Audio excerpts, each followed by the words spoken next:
noches, gracias por acompañarnos y por ser parte del análisis de cada noche. Es un gusto poder darle a conocer los temas relevantes junto a Julio Talamonti. ¿Cómo está, Julio? Buenas noches. Sandy, buenas noches, muy bien. Gusto de saludarte a ti también y gusto de saludarle a usted allá en casa. Y vamos a hablar acerca de esta terrible variante, la variante Delta.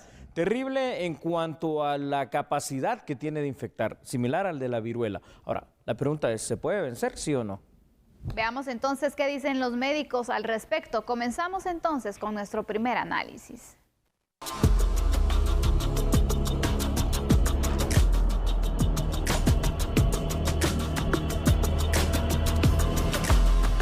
Si usted es portador de la variante Delta, puede llegar a infectar entre 5 a 8 personas más, pues esta es más contagiosa que la varicela o la influenza.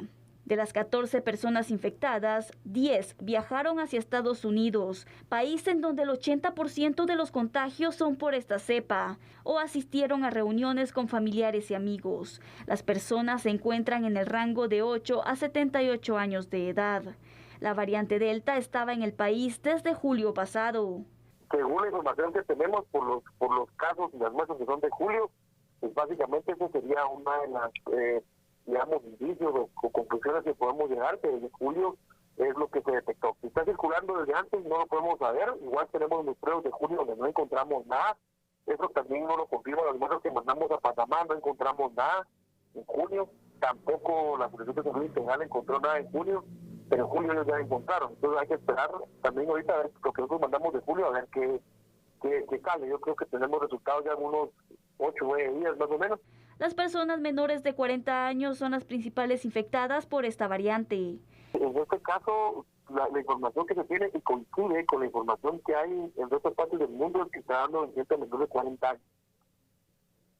Sí, y eso es algo preocupante porque recuerden que gente menor de 40 años probablemente ya no entraba en temas de vacunación. Eso puede ser también una causa de por qué se están contagiando más. Es la gente que está más económicamente activa y anda saliendo a varios lados. También la gente que asiste a más reuniones sociales, también pues por la edad, se entiende, ¿verdad? Entonces, sí tiene esa implicación, pero acá se observa eso también, pero los casos, la gran mayoría de casos de la variante Delta que se encontraron, la mayoría fue en menores de 40 años. Los síntomas de la variante Delta son dolor de cabeza y garganta, secreción nasal y fiebre. Vaya, ahí acaban de decirnos algo que es muy importante y que se lo vamos a estar recalcando, precisamente cuáles son los síntomas de esta variante Delta, porque son bien distintos a la del SARS-CoV-2 original que conocíamos. Dolor de cabeza, que no parece para nada lo mismo, dolor de garganta, no tos, y una secreción nasal cual si fuera una influenza. Ahora, aquí hay una cuestión, no solo la variante Delta. Ahora ya está la variante Delta Plus, y está en India, y está en Europa, y en Estados Unidos. Es decir, nos estamos enfrentando a una mutación bien distinta, bien diferente del COVID-19. ¿En qué sentido, Sandy? En el sentido que tiene una capacidad de contagio tan rápido como lo tenía la viruela. Puede llegar a ser hasta 60% más rápido el contagio que con el SARS-CoV-2 original. Sin duda alguna, vemos este nivel de alerta que tenemos a nivel nacional y varios países, de hecho, ha puesto en jaque la salud de varios países. Imagínate que incluso pues ya tenían un nivel mayor de vacunación, para que de esta forma nos demos cuenta entonces también de lo complicado que es esta variante. Pero sin duda alguna podemos contrarrestar y podemos reducir el contagio si tomamos en cuenta esas medidas tan básicas que constantemente le hemos dado a conocer y que también las autoridades la repiten. El uso de la mascarilla puede ser uno de los factores que puede reducir el contagio. Lavado constante de manos, desinfectarnos es un punto también muy importante.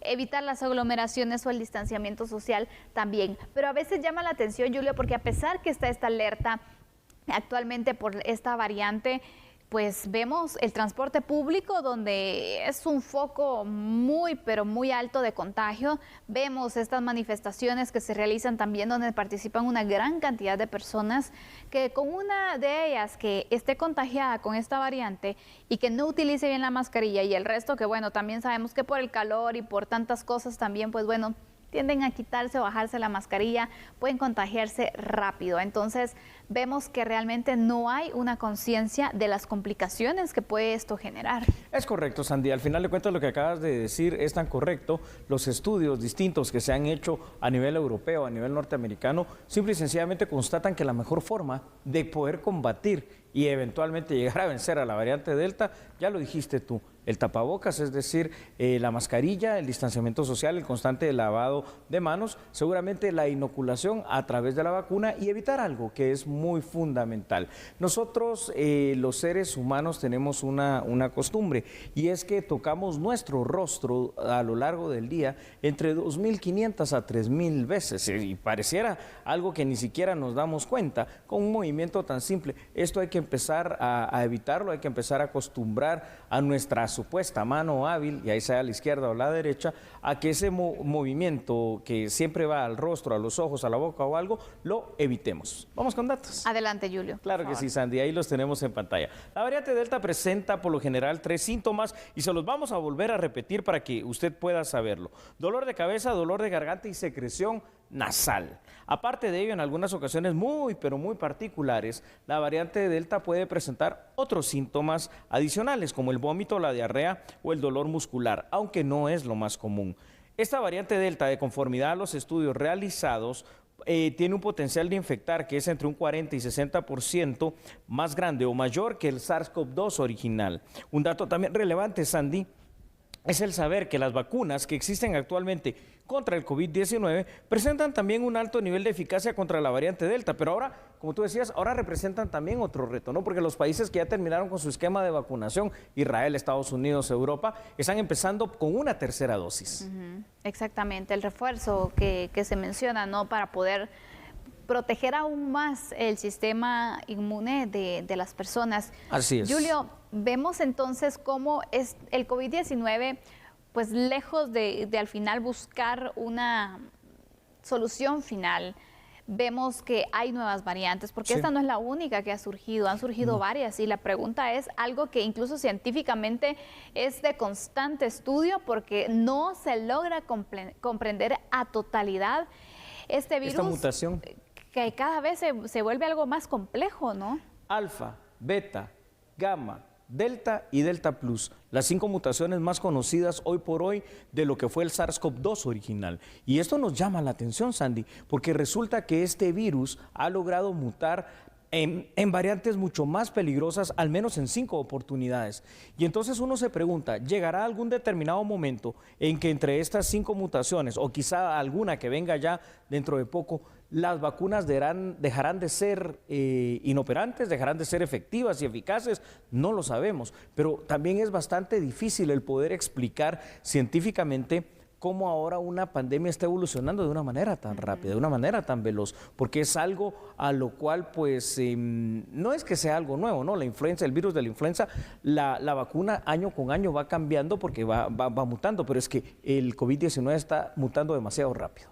Totalmente, Julio, y cada vez entonces genera un temor, genera un reto para todas las naciones de poder entonces contrarrestar, porque no se pensaba en el momento en el que surge la vacuna, bueno, una tercera dosis, ahora es una posibilidad en la cual ya pues ciertos países se están trabajando para poder garantizar mayor protección también a sus ciudadanos, porque se dan cuenta que un esquema completo, estas 2 dosis, por ejemplo, no es tan eficaz comparado con la fortaleza que tiene esta variante. Sí va a ayudar, porque por eso le hacemos también el llamado a usted que si tiene la posibilidad y está entre los grupos que se están vacunando en este momento, acuda a los centros de vacunación, porque es una protección que podemos tener, un porcentaje que si usted no se vacuna, pues va a ser mucho menor y el riesgo va a ser también mayor, ¿no? Claro, no, definitivamente. Y esto es algo importante, porque no solo va a ser esa tercera dosis que se va para los países desarrollados, evidentemente va a ir para todos los países y ahí seguiremos con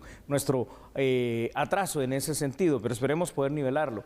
Aquí esto va más allá, es decir, como ya lo hemos dicho una y mil veces, el SARS-CoV-2 vino para quedarse y ahora ya se está hablando también también de los refuerzos que de manera anual van a tener que ponerse de esta vacuna contra el COVID-19. Y ojo, porque todavía esto es una situación indeterminada. Se habla al menos de un refuerzo al año, pero muy probablemente con este desarrollo de las variantes vayan a ser 2. Quiere decir que pues tenemos ahí vacunas contra esta enfermedad que ha existido siempre, pero que ahora está mutando tan rápido para mucho tiempo.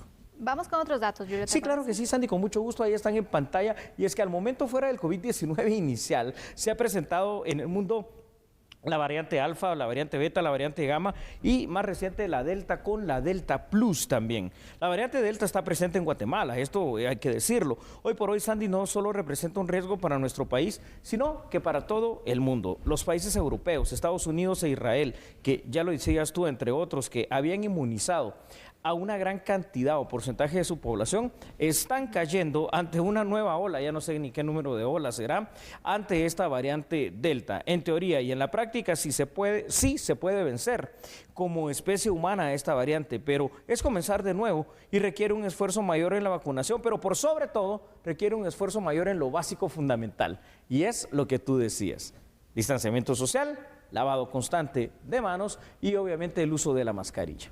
Así es, no queda Julio. otra. Al final esta variante ataca a todos. No, al principio. Importante. Al principio decíamos, bueno, las personas de la tercera edad, los más vulnerables al COVID-19. ¿Se recuerda usted? Ahora hay muchos jóvenes, Sí. Julio, que están en Sí. estado grave también. Así Incluso han es. perdido la vida. Pues que están en estas complicaciones del COVID y pues en algunos casos también con la variante Delta, ¿no? Entonces vemos que todos somos vulnerables. Qué buen dato, porque la variante Delta ha demostrado que aquí ya las edades ya no existen. De hecho, muchos jóvenes, como tú dijiste, y muchos niños están siendo afectados por esta variante Delta y Delta Plus. Muchos de ellos inclusive en condiciones graves, tan graves que han necesitado ser intubados dentro de los centros hospitalarios para atenderlos. Pero ahí lo tiene usted. La solución, la mejor protección está en nuestras manos, cuidarnos con las medidas básicas fundamentales. Sin duda alguna, le instamos a usted que mantenga las medidas de bioseguridad y que si está en la posibilidad, que se vacune, que vaya a los distintos centros y que pues también aproveche esta protección. Sandy, una situación interesante. Los delitos de orden cibernético en Guatemala no están tipificados, pero parece que esa situación probablemente ahora sí vaya a cambiar. Ojalá. ¿De quién depende? Cuando regresemos tenemos el análisis y otros datos para usted, porque hay una estrategia también que se está creando al respecto. Eso es correcto. No cambie, por favor, porque nosotros somos a la medida.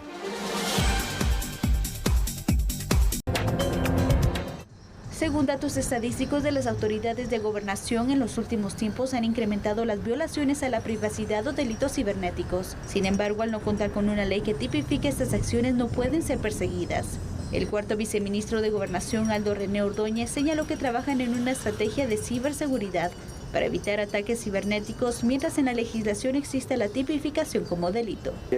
Los delitos cibernéticos es algo que ha venido subiendo no solamente en Guatemala, sino a lo largo de todo el mundo.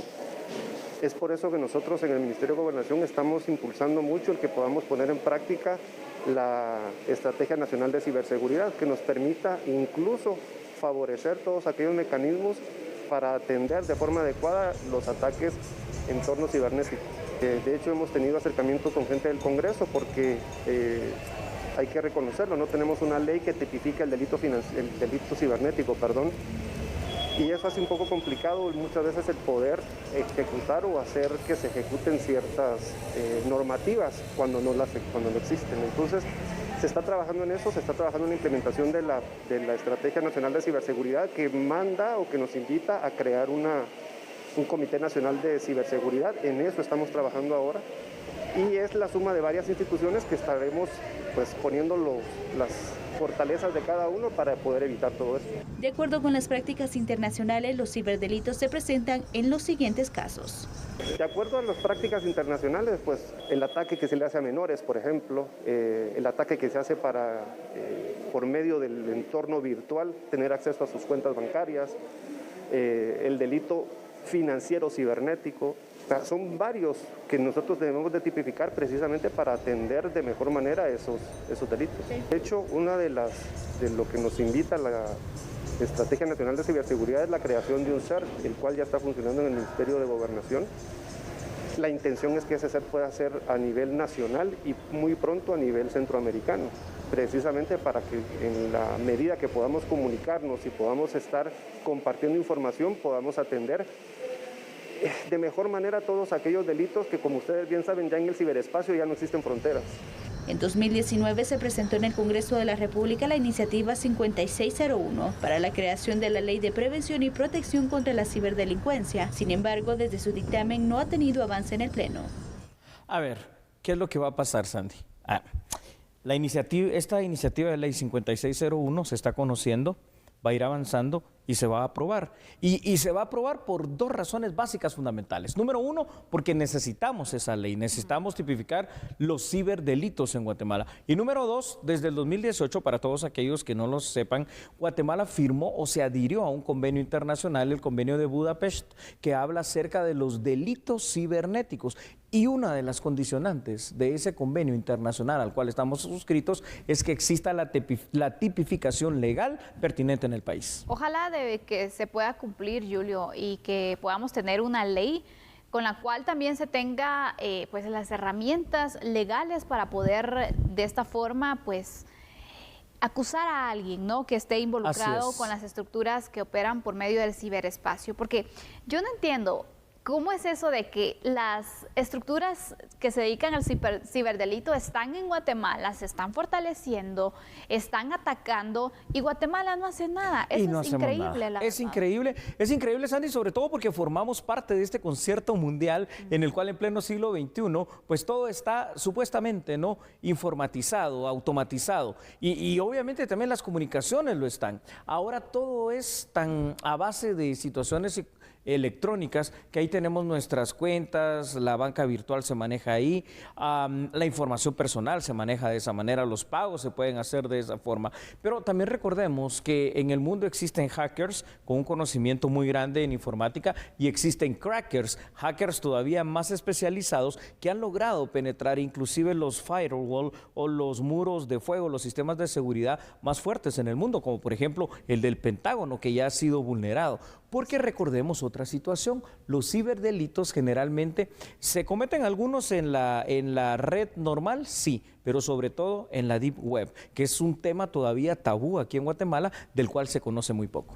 Totalmente, Julio. Vemos entonces también que va a ayudar de mucho a nuestro país para que se puedan tipificar estos delitos y que ya no sean entonces sancionados, por ejemplo, un ciberacoso como un acoso normal, porque son situaciones muy distintas. Y son al final pues debilidades que están siendo aprovechadas por las estructuras que cada vez entonces hemos visto cómo hay redes de pornografía, por ejemplo. Claro. Hay personas que utilizan las distintas plataformas digitales para acosar a niños, adolescentes, incluso adultos. Entonces hay distintos delitos, ciberdelitos, que en nuestro país ya están pues funcionando desde hace varios años y tenemos que ir también al día. No solamente es de ir a la vanguardia de la tecnología, sino también ir al tanto de lo que puede ocurrir en el tema ilegal. Eso es correcto, Sandy. Sin comentar aquellos que de alguna manera roban las identidades y que a través de este robo de identidades pueden hacer cualquier cosa y tú ni te enteras y resulta que vas a ser un delincuente a nivel internacional con alguna situación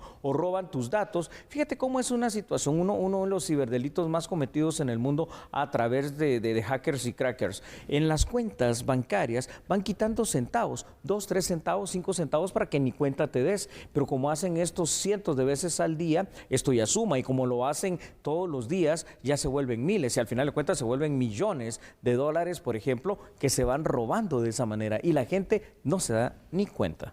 Y sin mencionar los casos donde roban nuestros datos o incluso nos pescan, ¿no? El famoso phishing, en donde también, pues, por medio de distintas estrategias, hacen que nosotros le proporcionemos información, que incluso les demos información que es confidencial para que puedan robar nuestros datos y por supuesto también nuestro dinero. Y después nosotros, ¿cómo denunciamos? ¿Cómo obtenemos una respuesta?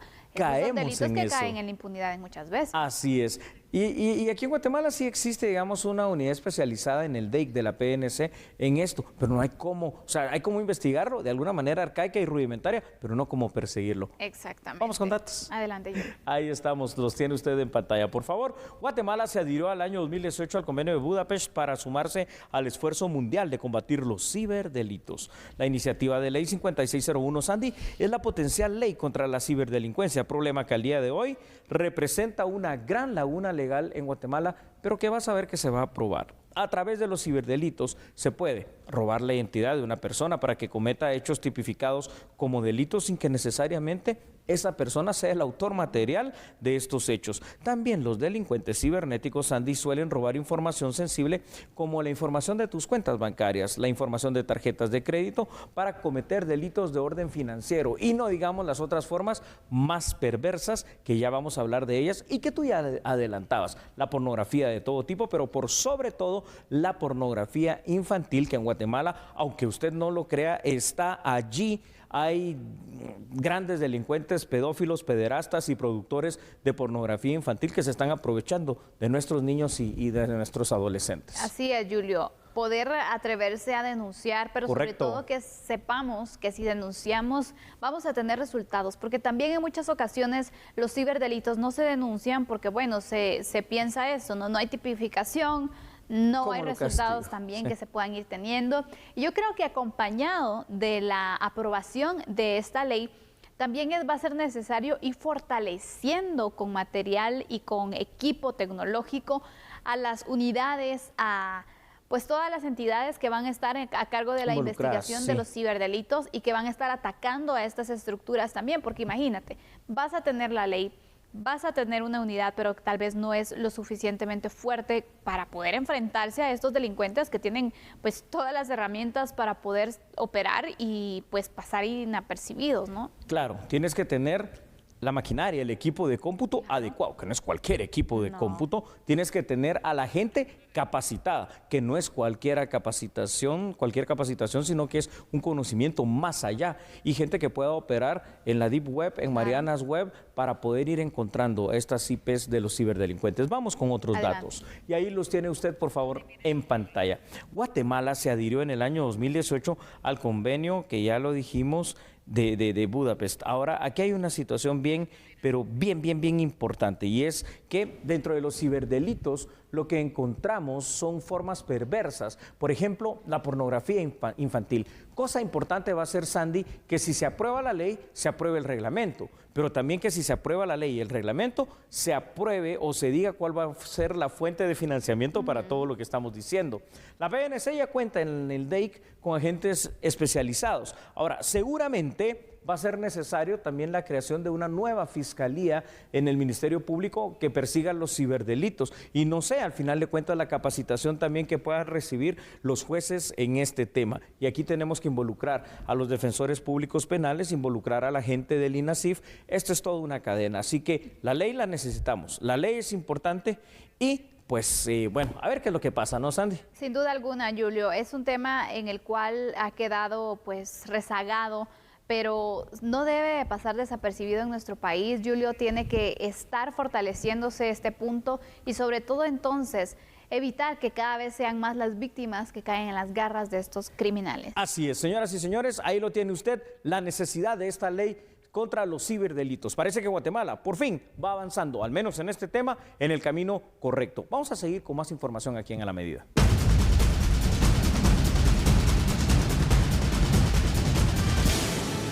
Y bueno, vamos a darle a conocer información que está en desarrollo porque están realizando unos trabajos en la vía principal de la zona 18 y es importante también darles a conocer entonces cómo está la situación para que usted lo tome en consideración. El periodista Samuel Orozco se encuentra en el lugar y nos ha preparado la siguiente información. Adelante, buenas noches, Samuel.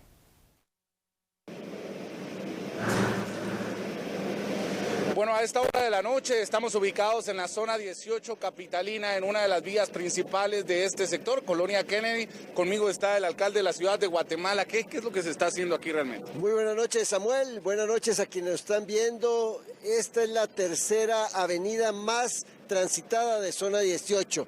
Une el Boulevard San Rafael con el Boulevard Los Olivos. Estamos haciendo un cambio, una sustitución total de la cinta asfáltica. Estamos trabajando, así como en esta 34 avenida, lo estamos haciendo en todas las zonas de la ciudad. Son trabajos barriales, son trabajos nocturnos. Estamos aprovechando cada noche desde que inició la pandemia para trabajar, para impactar la calidad de vida, impactar el vecindario.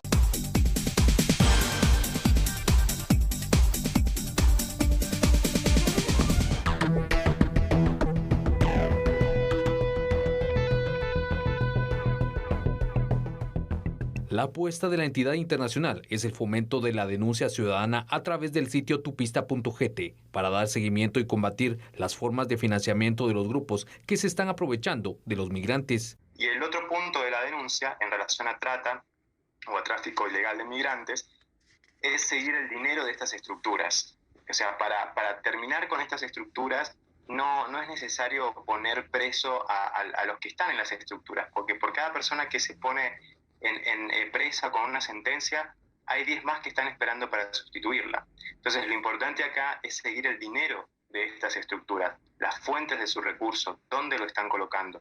Porque evidentemente este negocio ilegal genera tanto dinero ilegal que necesitan ponerlo en el sistema financiero a través de cualquier mecanismo conocido de blanqueo de capitales.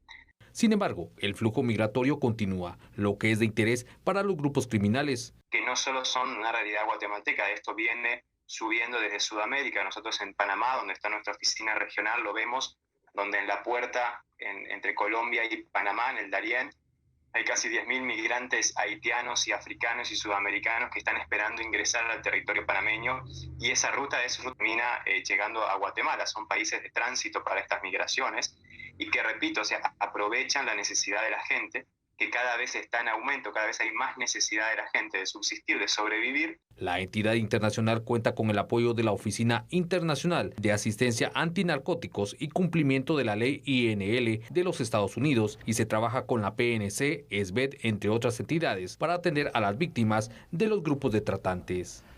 A ver, se dice fácil, ¿no? Cortarle el flujo de dinero a los tratantes de personas, es decir, a los coyotes. Está bien, yo no digo que no, a lo que dice Crime Stoppers, parte de la solución, importante parte de la solución. Pero la más importante de las soluciones es crear aquí los polos de desarrollo, es crear aquí en nuestros países las condiciones de seguridad, de vida, de dignidad, de trabajo, de empleo y de salud, de educación y todo lo demás para que la gente no migre. Esa es la verdadera solución. Y esa es la forma también de cortar los recursos. Ahí estamos. Si no existe un interés para poder pues viajar de esta forma, pagando unas cantidades bastante grandes, Julio. Enormes, Sandy. Entonces tampoco va a existir esa motivación por parte de los grupos que se dedican al tráfico ilegal de personas de seguir entonces motivando a la gente y ofreciendo hasta facilidades, ¿no? Sí, no, hasta facilidades de pago o entrégueme las escrituras de lo que tenga o sus familiares aquí se encargan de pagar. Aprovechándose de la situación y de la necesidad. Ahí está. Combatir las necesidades de los problemas sociales que tenemos en nuestros países y particularmente en Guatemala, que es lo que a nosotros nos interesa. Esa es la verdadera gran solución. Por supuesto, entonces ahí, como tú dices, vas cortando poco a poco el flujo de dinero que va a los coyotes. Ya no es tan rentable esta situación. Y la otra parte, digamos, la tercera pieza de este trípode tiene que ser el combate a través de la ley y la persecución penal fuerte a quienes se dedican a la trata de personas, que son ahora unos desalmados, es decir, no les importa llevar niños, no les importa abandonarlos en el desierto, no les importa realmente la vida de los tratantes, lo único que les importa es ese flujo de dinero del cual hoy estamos hablando. Exactamente, Julio, y aparte de eso, vemos que hace un momento o hace unos meses se anunció que se iba a ir pues en contra de los coyotes, ¿no? Que se iba a investigar, que se iba a ir a realizar capturas también. De hecho, ya se llevaron a cabo un par durante las últimas semanas. Sí. Y creo que también es un punto muy importante, Julio, porque en muchas ocasiones, ¿a quiénes se detienen intentando cruzar? A los migrantes. A los migrantes. A los migrantes. Pero también no se sabe nada de los coyotes. Los coyotes siguen, pues, al final operando, siguen recibiendo su dinero muy bien asegurado, y no les importa al final cuál es el futuro también de los migrantes, ¿no? Entonces, aquí este es el punto. Ahí está. Al migrante no se le debe tratar como criminal porque realmente lo que está buscando es una oportunidad. Pero quienes sí se aprovechan de esas necesidades y que incluso no les importa quitarles una casa, quitarles lo único que tienen por poder llenarse de dinero, llenarse de propiedades, son los coyotes. Entonces, la miseria. Aquí también se tiene que combatir, Julio. Así es. Bueno, pues ahí está. Esperemos que Crime Stoppers pueda ver esto y entonces ya tengamos una mejor consolidación de las ideas que ellos también están planteando. Vamos con datos que son importantes para que usted los tenga en pantalla. Sandy, obviamente los coyotes, es decir, los tratantes de personas, ya lo dijiste tú, cobran altas sumas de dinero por los servicios, entre comillas servicios, ¿no?, que prestan para supuestamente llevar a Estados Unidos a los migrantes. Supuestamente, pues porque ahora cada vez el resultado es más incierto. También cae por su propio peso, Sandy, que siendo una actividad ilícita, este dinero se cobra en efectivo y generalmente no se bancariza para no dejar rastro. Además, no siempre se hace el pago de la suma de manera completa, ¿no? Porque es una suma alta y los migrantes dejan como garantía escrituras de inmuebles o a sus propios familiares que van a ser los encargados del pago de la deuda en caso de que él falle con su cometido. Si se denunciara de una manera más concreta y frecuente a los coyotes, el Ministerio Público y la PNC podrían perseguirlos penalmente por el delito de trata de personas. Pero aquí volvemos un poquito al inicio, Sandy. Está bien, la persecución penal, excelente. Está bien, cortar el flujo de dinero, fabuloso. Pero lo fantástico, ya lo dijimos, crear aquí las condiciones de vida que permitan que entonces ya no sea un atractivo migrar, porque aquí en Guatemala vas a poder desarrollarte, estar con tu familia, tener un trabajo, vivir dignamente, estar seguro y tener todas las oportunidades, ¿no? Entonces, ahí está la solución. Díganme ustedes, teniendo estas posibilidades, teniendo la oportunidad de estar con su familia, de poder desarrollarse, ¿quién va a querer dejar su país? ¿Para qué además, verdad? Exactamente. Exacto. Es correcto. Vamos con otros datos, Andy, si me permites, claro. Por favor, ahí en pantalla usted los tiene. Y es que aquí tenemos que hablar de algo. La trata de personas, ya todos lo sabemos, es un crimen de orden transnacional. ¿Qué significa esto? Bueno, que se comete este crimen en distintos territorios de diversos países o estados. Y esto conlleva una organización criminal funcionando en varios países. Las consecuencias lógicas es que para combatir un crimen transnacional, los estados, sobre todo nosotros acá en Centroamérica, deberíamos también realizar coordinaciones de forma transnacional por parte de nuestras autoridades en contra de estos tratantes, pero generalmente nos mantenemos cada quien en cada estado alejados unos de otros. A largo plazo, uno de los mejores remedios para cortar el flujo de dinero hacia los coyotes, ya lo dijimos, la creación de condiciones de vida y oportunidades en Guatemala. Pero mientras eso pasa, porque tampoco es que esto se va a lograr fácilmente, una vez más se debe ratificar que la mejor arma ciudadana contra estos delincuentes sigue siendo la denuncia. Ahora, aquí hay que ponerse a pensar en algo, Sandy. Para poder llegar a esto que estamos hablando, necesitamos entonces que durante los 4 años que duran los gobiernos aquí en Guatemala, no se pueden arreglar todos los problemas sociales. Arreglemos uno. Y escoger uno está difícil, pero la prioridad de prioridades ya sabemos cuál es, la seguridad. Porque con seguridad pones tu tortillería, pones tu panadería, pones tu venta de ropa, ya no te extorsionan, ya no te matan, vas progresando. Con seguridad viene el turismo, con seguridad viene la inversión, con seguridad viene el desarrollo. Exactamente, pero sobre todo también la necesidad que exista una política de Estado. Eso es correcto. Que sobrepase gobiernos, que sobrepase cualquier situación porque imagínate, normalmente se hacen esfuerzos, pero termina el periodo de un gobierno y el siguiente pues tiene otras prioridades y no se le da una prioridad de país en ocasiones. No piensan hay diferentes, no hay una política de Estado. No hay política de Estado. Además, aquí vamos a la realidad, ¿no? ¿Cómo le vamos a decir a una persona en condiciones ya no de pobreza, sino que de un estado paupérrimo o ínfimo, que es menos de la pobreza en sí, que no migre? Si cuando vemos los índices de desarrollo humano en Guatemala están cada vez peor, ¿no? En cuanto a eso del desempleo, a eso de la falta de educación, de salud y no digamos de problemas que afectan a la niñez, como el tema de la desnutrición crónica infantil. Entonces, ¿cómo le vamos a pedir al guatemalteco que no migre? Por eso es allí donde tenemos que empezar a cortar el flujo de estos coyotes. Y por supuesto, una idea muy buena que ya la habíamos hablado acá, en la persecución penal. Mientras tanto, fíjate, sería muy bueno, como es un crimen transnacional, que el país que más duro puede castigar a esta gente, que por cierto aplican en muchos de los 50 estados de la Unión Americana la cadena perpetua, sean llevados allá, ¿no? Porque al final de cuentas les afecta a ellos y una cadena perpetua sería genial para estos tratantes. Pero para eso se necesita fortalecer los operativos, se necesitan controles constantes, porque si no,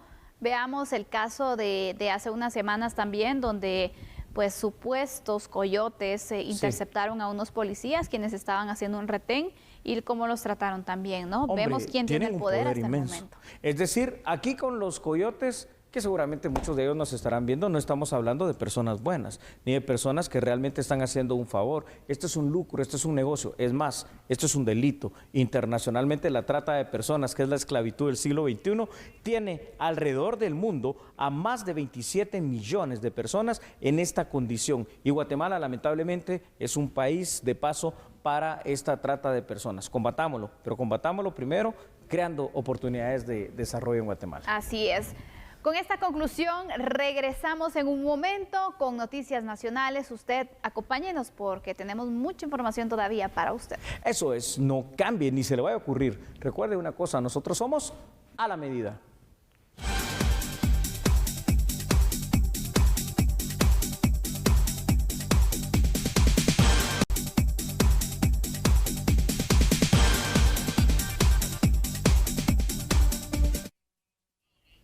Y en el marco del Día Internacional de los Pueblos Indígenas, representantes de este sector dieron a conocer el trabajo que han realizado en sus comunidades. Representantes del Consejo de Comunidades Indígenas Maya Quechí del Estorizabal aseguran que la participación de la población indígena es esencial en el país. Por ello, desde el 2012 apoyan a sus vecinos para fortalecer el acceso a la justicia y la orientación de procesos agrarios. La mayoría de comunidades no tienen certeza jurídica de la tierra que posesionan, por diferentes razones. Algunos porque están posesionados en fincas privadas, otras comunidades que están en tierras nacionales, pero hoy les aparecen inscripciones en el registro de la propiedad que están anómalamente. El llamado a la población guatemalteca es a la inclusión y unidad de los pueblos indígenas. Hacer un llamado a todos los pueblos indígenas, a todas las comunidades, tanto en el municipio del Estor como en el departamento de Izabal y a nivel nacional, en buscar la unidad, en buscar la armonía y buscar el trabajo colectivo, a buscar puntos de equilibrio y a armonizar nuestros criterios para juntos caminar en un solo rumbo. Durante el segundo día de exposiciones del programa llamado Presupuesto Abierto 2022-2026, el Ministerio de Ambiente y Recursos Naturales y el Ministerio de Agricultura hicieron la presentación de sus requerimientos presupuestarios para el próximo año 2022. Véalo, por favor, aquí en A la Medida. 200.2 millones de quetzales en la solicitud de ambiente. Dichos recursos estarían destinados a proyectos de agua, suelo y bosque. Y necesitamos fortalecer la Dirección de Monitoreo y Vigilancia del Agua.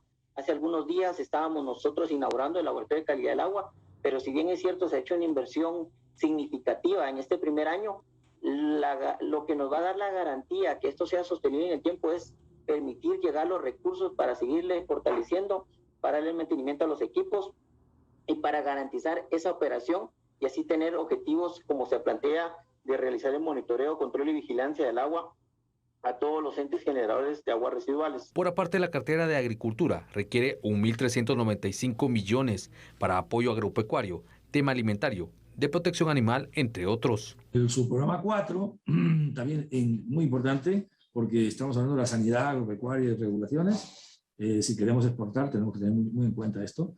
Y esto impulsa el mejoramiento pesquero y acuícola, implementa el fortalecimiento, capacitación y asistencia técnica. El siguiente sería el componente denominado Programa 14, Apoyo a la Protección y Bienestar Animal, que aquí se regula la protección y bienestar de los animales en cumplimiento al Decreto 5/2017. En síntesis, aquí se muestran todo el presupuesto del MAGA, en líneas generales, son 1.395 millones, y se ha visto todas las actividades, salvo la 11, que es el acceso a disponibilidad alimentaria, con 167 millones, que esto va a ser explicado a detalle el día viernes en el capítulo de... Los magistrados de la Corte de Constitucionalidad solicitaron información e informe a juez para poder resolver así la petición de Maynor Moto de anular su orden de captura. En febrero de ese 2021, la jueza de mayor riesgo, Erika Lorena Ifán, autorizó la petición del Ministerio Público de firmar una orden de captura en contra del ex juez tercero penal, Maynor Mauricio Moto Morataya, por el delito de obstrucción en el caso Comisiones Paralelas 2020. Ante esta petición, el abogado Moto Morataya presentó una acción legal de amparo en la Corte de Constitucionalidad, en la cual alegó que la orden de aprehensión en su contra es ilegal. Los magistrados de la CC le solicitaron a la juzgadora Aifán y al Consejo de la Carrera Judicial informes sobre el estado de los procesos de Maynor Moto para resolver un auto para mejor fallar, pues analizan el amparo que pidió el ex juez a su favor. En julio de este año, el Consejo de la Carrera Judicial excluyó de manera definitiva a Maynor Moto de la carrera judicial. No se presentó a trabajar en abril de este 2021, después que venciera un permiso especial que pidió para ausentarse unos días de la judicatura penal en la Torre de Tribunales. El abogado tiene otra orden de captura. Esta fue solicitada por la Fiscalía contra la Corrupción en el caso Libramiento de Chimaltenango. La sesión plenaria del Congreso de la República que se celebró este día martes no tuvo mayores avances, y esto porque algunos parlamentarios, aunque estaban presentes, no marcaron su presencia dentro de esta sesión. Al respecto de este tema se refirió el presidente del Congreso, el diputado Alan Rodríguez. Vea la información aquí en A la Medida. ¿Qué es lo que quieren? ¿Qué es lo que buscan? Hoy nuevamente no podemos avanzar como Congreso. Teníamos puntos importantes: conocer el voto de falta de confianza, el veto presidencial, la interpelación, el proyecto de acuerdo para juramentar al magistrado designado por el Consejo Superior Universitario, pero obviamente ellos tienen otros intereses y hoy se pone de manifiesto, evitando y truncando que podamos avanzar como Congreso. Después se dan baños de pureza, se agarran de las manos atravesados en carreteras, en calles, bloqueando con el argumento de que el país no avanza.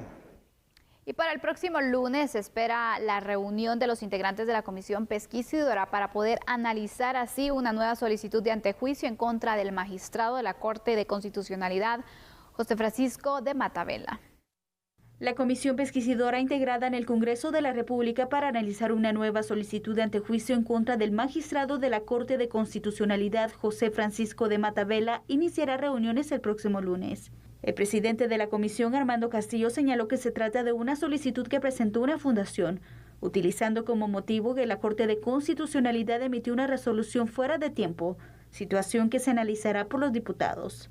En la primera reunión, los integrantes establecerán el cronograma de actividades y las personas a citar, asimismo los días en que estarán sesionando. Señoras y señores, nosotros nos vamos, pero mañana a las 21 horas regresamos. Así es, descanse, cuídese, hasta mañana. Chao.